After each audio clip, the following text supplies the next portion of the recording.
আমিও চাকরি করব। আমি শুধু গৃহপালিত বউ হয়ে থাকতে পারবো না। মানে, তাহলে আমি তোমার স্বামী হয়ে ঘরে চুরি পরে বসে থাকব? আমার চাকরির বেতন দিয়ে কি তোমাকে খাওয়াতে পড়াতে পারছি না নাকি? যে বিয়ের 7 বছর পর 2 বাচ্চার মা হয়ে বলো চাকরি করবে? বাচ্চা সামলাবে কে? এগুলো যদি বাবা মায়ের কানে বা বাইরের কোনো লোকের কানে যায়, তাহলে মান সম্মান থাকবে? বলবে যে বউ দিয়ে চাকরি করিয়ে খাচ্ছে। আমি তখন আমার স্বামীর চোখের দিকে তাকিয়ে বললাম, কেন? বাচ্চা কি আমার একার যে আমি একা সামলাবো? আর মান সম্মানের কথা বলছো? মান সম্মানের আগে আমার বাবা মা বোন আগে। আমার ছোট বোনটা যখন আমার দিকে অসহায় দৃষ্টিতে তাকায়, তখন আমার কলিজা পড়ে যায়। আমার বোন আমার কাছে কোনো কিছু চায়নি এখন পর্যন্ত। তবে সেদিন তার ফর্ম ফিল আপের টাকার 1800 টাকা কম ছিল, আমার কাছে টাকা চেয়েছিল। আমি তাকে সাথে সাথে বলেছিলাম, আচ্ছা, তোর দুলাভাই সন্ধ্যা অফিস থেকে আসলে আমি তোর বিকাশে পাঠিয়ে দেব। সেদিন আমি যখন তোমার কাছে 2000 টাকা চাইছিলাম, তুমি কি বলেছিলে মনে আছে? সে কোনো উত্তর দিল না। আমি নিজেই বললাম, সেদিন তুমি বলেছিলে, মাসের শেষে টাকার জন্য কানের কাছে এসে ভোগ ভোগ করো না তো মাছির মতো। কথাটা বলতে গিয়ে আমি কান্না করে দিলাম। এমন একটা কথা আমি কোনোদিন তোমার কাছ থেকে আশা করিনি। টাকা না থাকলে বলতে পারতে, পরে দেব। কিন্তু আমাকে মাছির সঙ্গে তুলনা করলে কেন? সেদিন সন্ধ্যায় যখন রূপা ফোন দিল, কিন্তু আমি ফোন রিসিভ করতে পারিনি। রিসিভ করে কি বলবো? বলার মতো কিছু ছিল না আমার কাছে। কথাগুলো বলতে বলতেই কান্না করে দিলাম। চোখের কোণে জমা হয়ে থাকা নোনা জল চিবুক বেয়ে নিচে গড়িয়ে পড়ল। গলাটা দলা পাকিয়ে আসছিল। কিন্তু আজ আমি আর নিজেকে সামলালাম না। গত 7টা বছর ধরে এই সংসার নামের সোনার খাঁচায় বন্দি হয়ে তিল তিল করে নিজের সব চাওয়া পাওয়া বলে দিয়েছি। আজ আর চুপ থাকার কোনো উপায় নেই। বুক ফেটে কান্না আসলেও দৃষ্টিতে ছিল এক অদম্য জেদ। শাহেদ আমার এই চোখের জলের দিকে এক পলক তাকিয়ে একটা দীর্ঘশ্বাস ফেলল। তারপর ধপাস করে সোফায় বসে পড়ল। তার চেহারায় কোনো অনুশোচনা বা সহানুভূতির ছাপ ছিল না, বরং সেখানে ফুটে উঠেছিল চরম বিরক্তি আর পৌরুষালী অহংকারের বিষাক্ত ছায়া। তুমি একটা কথা, ছোট কথা নিয়ে অহেতুক জল ঘোলা করছো, শাহেদ ঠান্ডা গলায় বলল। তবে তার কণ্ঠে ছিল অবহেলার সুর। মাসের শেষ দিনগুলোতে অফিসে কত চাপ থাকে তুমি জানো? আমার হিসাব মেলাতে নাভি শ্বাস ওঠে। সে সময় হঠাৎ করে সে টাকা চাইলে মাথা ঠিক থাকে? আর তোমার বোনকে না হয় 4-5 দিন পর সামনের মাসে টাকাটা দেওয়া যেত। এত নাটক করার কি ছিল? আমি শাড়ির আঁচল দিয়ে মুখটা মুছে নিলাম। সোজা হয়ে দাঁড়িয়ে শাহেদের মুখোমুখি হয়ে বললাম, নাটক? কোনটা নাটক শাহেদ? একটা 17 বছরের মেয়ে যে জীবনে প্রথমবার তার একমাত্র বোনের কাছে একটু ভরসা পেয়ে কিছু চেয়েছিল, তার সেই ভরসা ভেঙে দেওয়াটা নাটক? টেস্ট পরীক্ষার ফর্ম ফিল আপের ডেট কি তোমার মাসের শেষ আর শুরুর হিসেব মেনে চলবে? পরদিন জমা দেওয়ার শেষ দিন ছিল। তুমি জানো, রূপা সারা রাত ঘুমাতে পারিনি। আর আমি সারা রাত নিজের অযোগ্যতার আগুনে পড়েছি।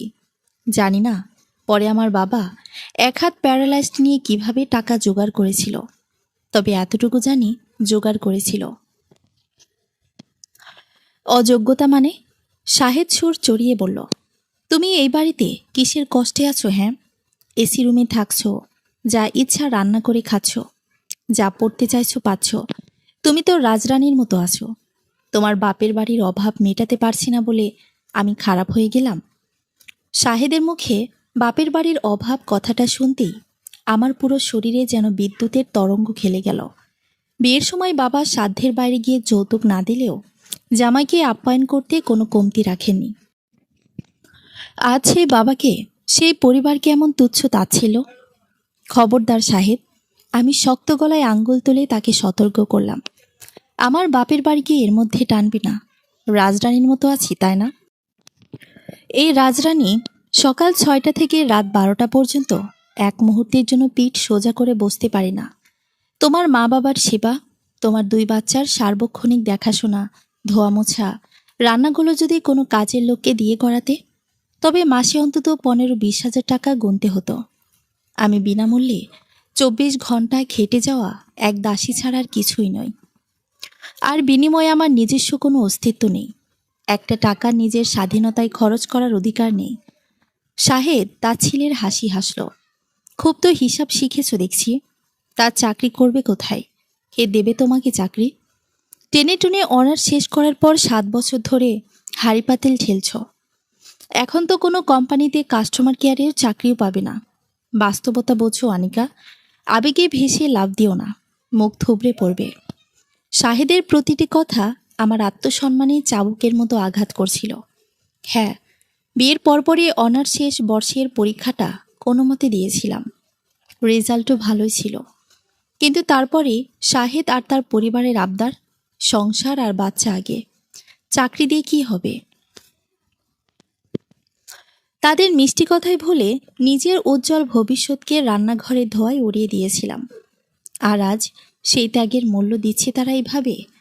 আমি চাকরি পাবো কিনা পাবো না সেটা আমার যোগ্যতা দিয়ে আমি প্রমাণ করব। আমি নিজেকে বেশ শান্ত রেখে বললাম, কিন্তু আমি আর এই পরজীবী হয়ে বেঁচে থাকার অপমান সহ্য করব না। আজ থেকে আমি সিদ্ধান্ত নিয়েছি, নিজের পায়ে দাঁড়াবই। আমি চাকরি করতে চাই, টাকার অহংকার দেখানোর জন্য না। আমি চাই কোনোদিন যদি আমার মা বাবা অসুস্থ হয়, আমি যেন কারো কাছে হাত না পাতি। আমার বোন যদি আবার সাহায্য চায়, আমি যেন বলতে পারি, চিন্তা করিস না, আমি আছি। আমি চাই না আমার সন্তানরা বড় হয়ে দেখুক তাদের মা নিজের পরিবারের জন্য সামান্য সাহায্য করতে পারেনি। আর আমার বাচ্চা দুটোর কি হবে? শাহেদ গর্জে উঠল। আয়ান আর আরিশাকে কে সামলাবে? ডে কেয়ারে ফেলে রেখে আসবে? নাকি আমার বয়স্ক মা বাবা ওদের পেছন পেছন দৌড়াবে? সন্তান শুধু আমার নয় শাহেদ। আমি বেশ দৃঢ়তার সাথে জবাব দিলাম, ওরা তোমারও সন্তান। বাবা হিসেবে দায়িত্ব নিতে শিখো। আমি যদি সকালে ওদের আলাদাভাবে নাস্তা বানিয়ে পড়াশোনা বুঝিয়ে কাজ সামলাতে পারি, তুমি কেন পারবে না? যে বাবা নিজের সন্তানকে 2 ঘন্টা সামলাতে পারে না, তার অন্যকে বড় বড় নীতিকথা বলার কোনো অধিকার নেই। আর তোমার মান সম্মানের কথা বলছো তো? বউ চাকরি করলে যদি মান সম্মান যায়, তবে সেই মান সম্মান কাচের মতো ভঙ্গুর। সমাজে মুখ দেখানোর ভয় থাকলে নিজের মানসিকতা বদলাও। আমাকে থামানোর চেষ্টা করো না। রুমের দরজায় তখন শাশুড়ি মা এসে দাঁড়িয়েছেন। শাহিদের আর আমার চড়া গলা শুনে হয়তো নিচে থেকে উঠে এসেছেন। তার মুখে স্পষ্ট অসন্তোষ। তিনি দরজায় হেলান দিয়ে গম্ভীর গলায় বললেন, কি শুরু করেছো তোমরা সকাল সকাল? আনিকা, এসব কি শুনছি? ঘরের বউ বাইরে গিয়ে কাজ করবে? আমাদের বংশে কোনোদিন কোনো মেয়ে চাকরি করেনি। লোক হাসাবে নাকি তুমি? আমি শাশুড়ি মায়ের দিকে তাকালাম। এত বছর যাকে নিজের মায়ের মতো শ্রদ্ধা করে এসেছি, আজ তার চেহারাও কেবল বংশের তথাকথিত মানসম্মান রক্ষার আকতে।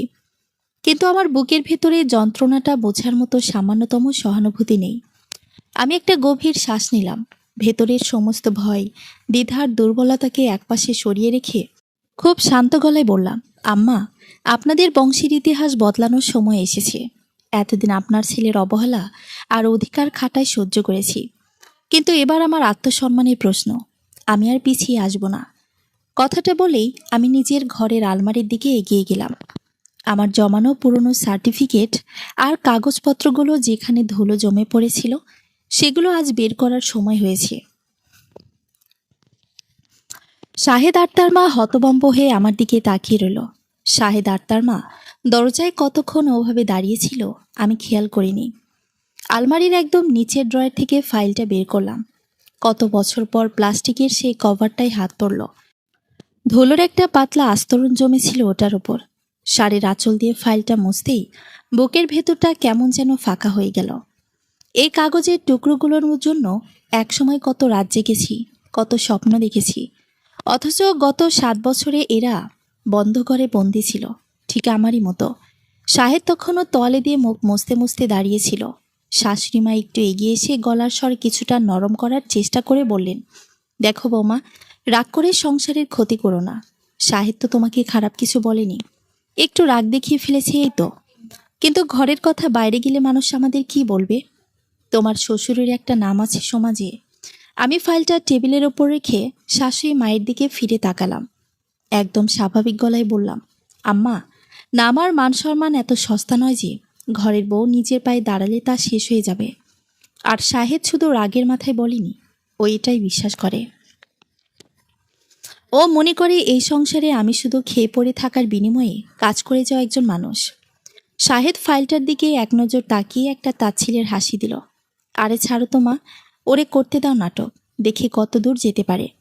7 বছর ঘরে বসে থেকে এখন হঠাৎ চাকরি করবে। 3 দিন ইন্টারভিউ দিতে গিয়ে যখন বাসে ধাক্কা খাবে তখন নিজেই পা ধরে ঘরে এসে বসবে।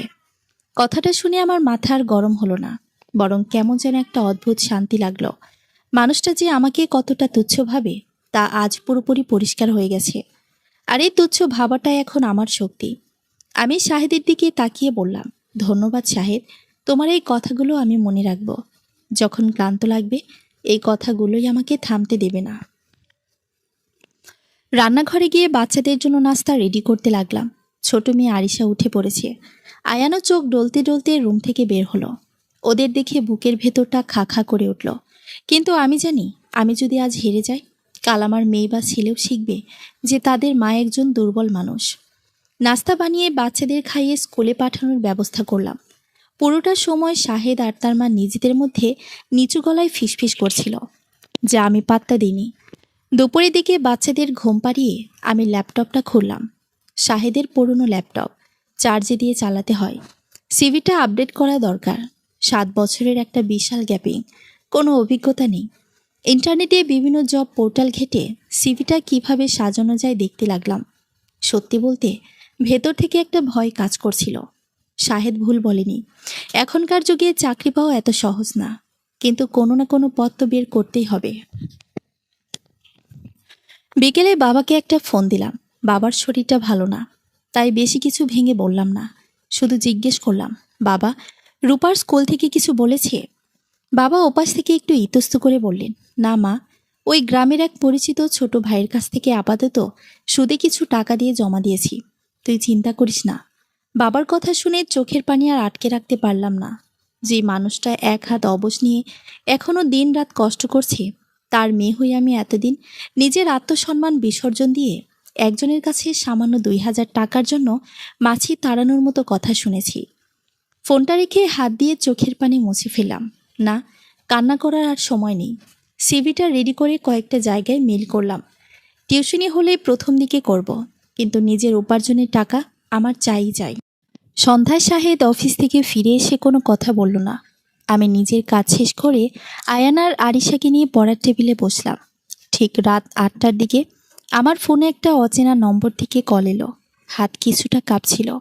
রিসিভ করতে ওপাশ থেকে এক নারী কণ্ঠ বলে উঠলেন, হ্যালো, আনিকা রহমান বলছেন, আমরা একটা কোচিং সেন্টার থেকে বলছি, আপনার সিভিটা পেলাম।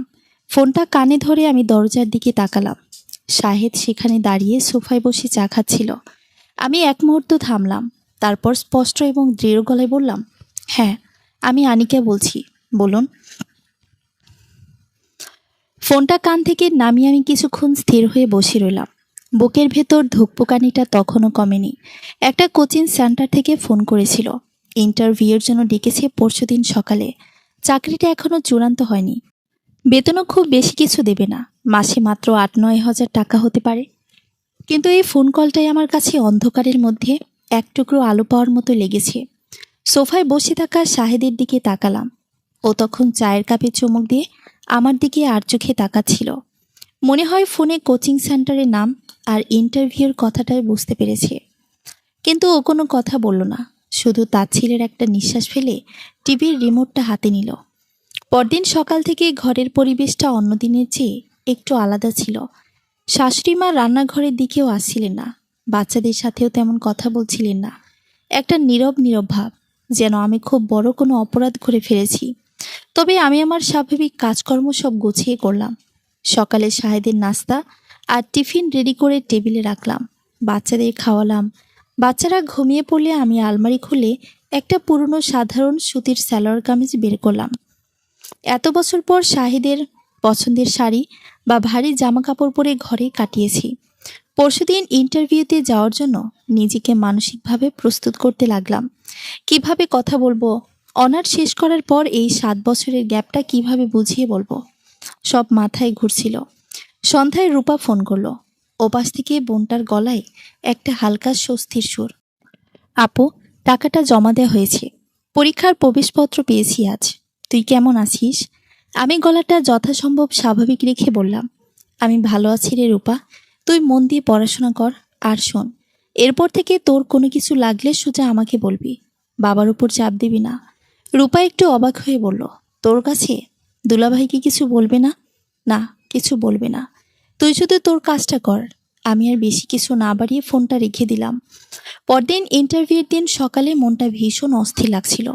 সকাল সকাল ঘুম থেকে উঠে সবার নাস্তা বানালাম।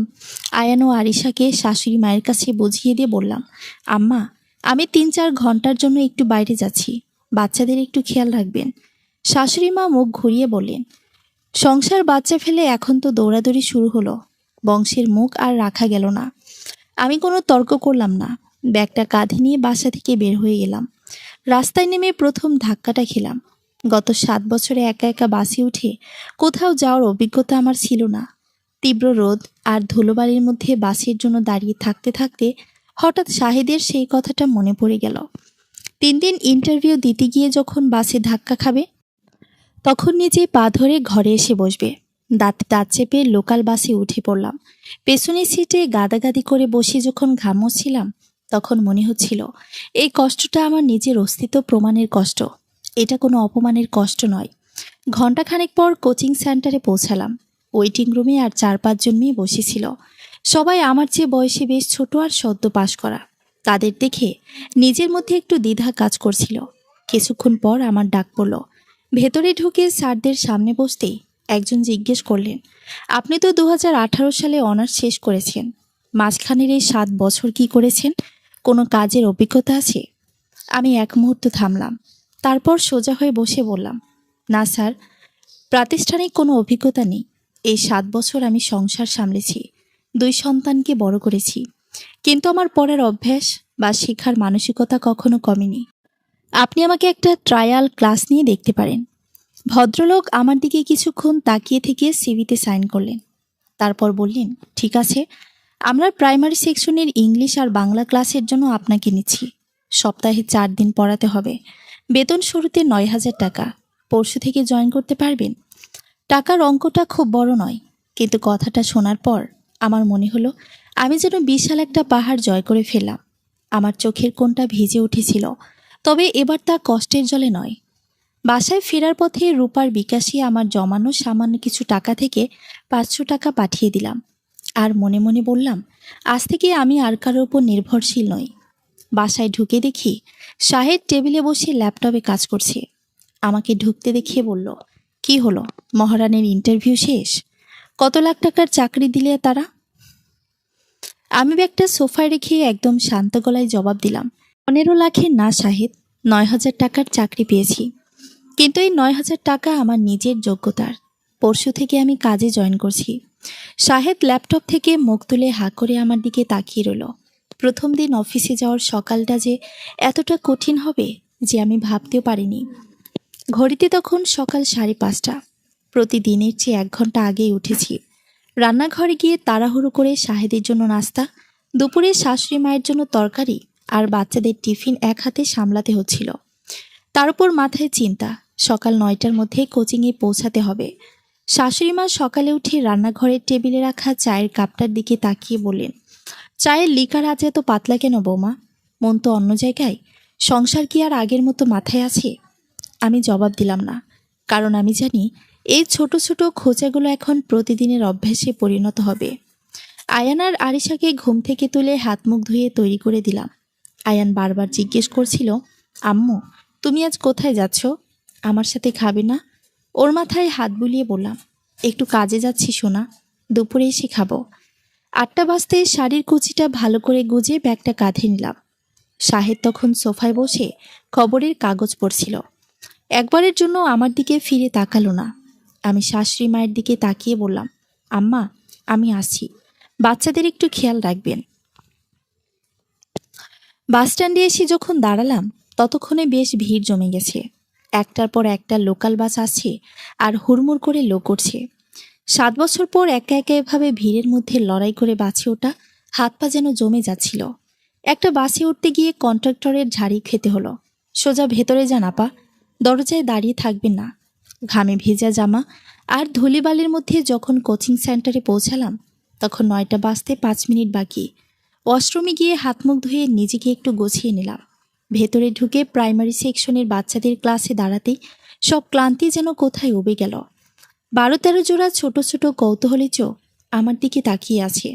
প্রথম 10 মিনিটে একটু জড়তা লাগছিল, কিন্তু পড়া শুরু করার পর মনে হলো আমি এই কাজটার জন্যই তৈরি ছিলাম।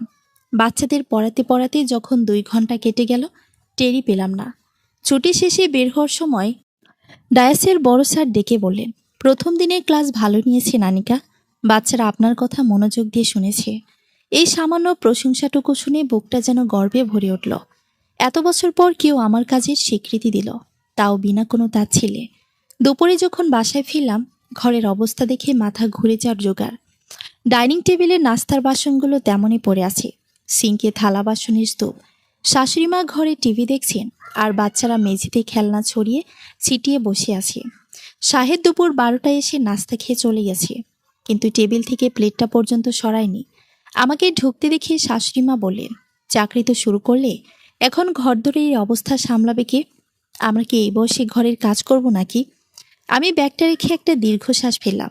বুঝলাম এগুলো ইচ্ছা করে করা হয়েছে, যাতে আমি মানসিকভাবে ভেঙে পড়ি এবং চাকরিটা ছেড়ে দিতে বাধ্য হই। কিন্তু আমি দমার পাত্রী নই।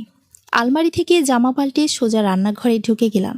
ধোয়া মোছা, বাচ্চাদের ভাত খাওয়ানো, বিকেলে নাস্তা বানানো, এক নিঃশ্বাসে সব শেষ করলাম। সন্ধ্যায় শাহেদ বাসায় ফিরে এসে কড়া গলায় বলল, আমার স্ত্রী করার শার্টটা কোথায়? কাল সকালে পরে যাব। এখনও স্ত্রী করা হয়নি কেন? আমি বাচ্চাদের পড়াচ্ছিলাম। মাথা তুলে শাহেদের দিকে তাকিয়ে শান্ত গলায় বললাম, আলমারির দ্বিতীয় তাকে তোমার শার্ট আছে, আর একটু নিজের কাজ নিজে করার অভ্যেস করো। আমি সারাদিন কাজ করে এসে আবার তোমার কাপড় স্ত্রী করার সময় পাবো না। শাহেদ চোখ দুটো বড় বড় করে তাকিয়ে রইল। হয়তো ভাবতে পারিনি যে আমি তাকে সরাসরি এভাবে না বলে দেব। ও ভেবেছিল 3 দিনের ধকল সহ্য করতে না পেরে আমি কেঁদে কেটে চাকরি ছেড়ে দেব, কিন্তু বুঝিনি এর লড়াইটা আমার জেদের চেয়েও বেশি আমার অস্তিত্বের। প্রথম মাসের লড়াইটা যে কতটা কঠিন ছিল তা কেবল আমার শরীর আর মনই জানত। সকাল 5:30টায় অ্যালার্ম বাজার সাথে সাথে লাফিয়ে ওঠা, দ্রুত হাতে রান্নাবান্না শেষ করা, বাচ্চাদের ঘুম থেকে তুলে তৈরি করা, সবটাই চলছিল একেবারে ঘড়ির কাঁটার সাথে তাল মিলিয়ে।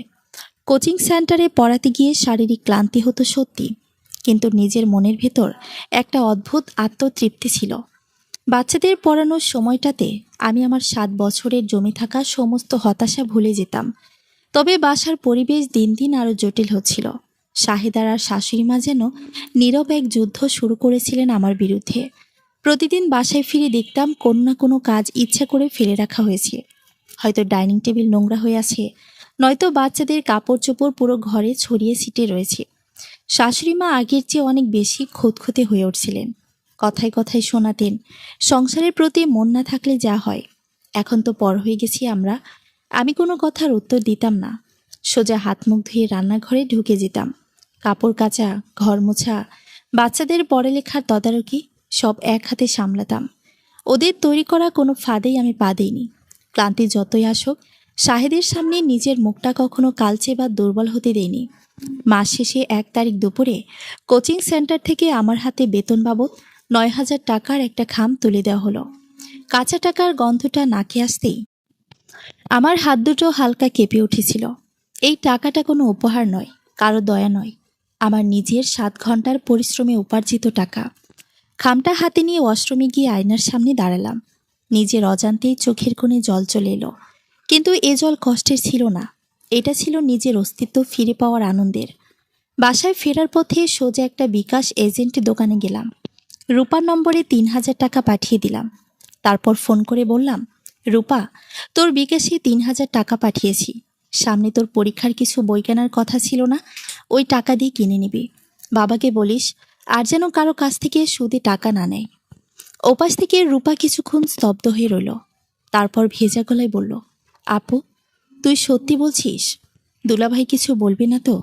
আমি শক্ত গলায় বললাম, না, এটা তোর আপন নিজের উপার্জিত টাকা, এখানে কারো কিছু বলার অধিকার নেই। তুই মন দিয়ে পড়াশোনা কর। ফোনটা রেখে মনে হলো বুকের ভেতর চেপে থাকা বিশাল এক পাথরের ভার নেমে গেল। নিজেকে আর অবলা বা অযোগ্য বলে মনে হচ্ছিল না। বাসায় এসে বাচ্চাদের জন্য দোকান থেকে পছন্দসই কিছু খেলনা আর শাশুড়ি মায়ের জন্য 1 কেজি ভালো মিষ্টি কিনে এনেছিলাম। ঘরে ঢুকে মিষ্টির প্যাকেটটা ডাইনিং টেবিলে রেখে শাশুড়ি মাকে ডেকে বললাম, আম্মা, আজকে আমার প্রথম মাসের বেতন পেয়েছি, এই নিন মিষ্টি মুখ করুন। শাশুড়ি মা মিষ্টির প্যাকেটের দিকে এক নজর তাকিয়ে মুখটা একটু বাঁকালেন। তারপর গলার স্বর কিছুটা নিচু করে বললেন, এ কয়টা টাকার জন্য নিজের সংসারটা শেষ করছো বৌমা? শাহেদ তো তোমাকে টাকা দিতই। আমি খুব শান্ত গলায় জবাব দিলাম, আম্মা, শাহেদ আমাকে খাওয়ার আর পড়ার টাকা দিত, কিন্তু স্বাধীনভাবে বাঁচার অধিকার আর আত্মসম্মান দিত না।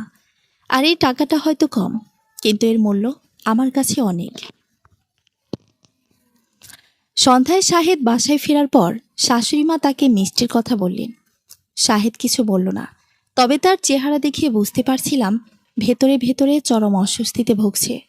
ও ভেবেছিল আমি হয়তো 1 মাসও টিকতে পারবো না। বাসের ধাক্কা, ঘরের কাজের চাপ আর ওদের অবহেলায় ভেঙে পড়ে চাকরিটা ছেড়ে দিতে বাধ্য হব।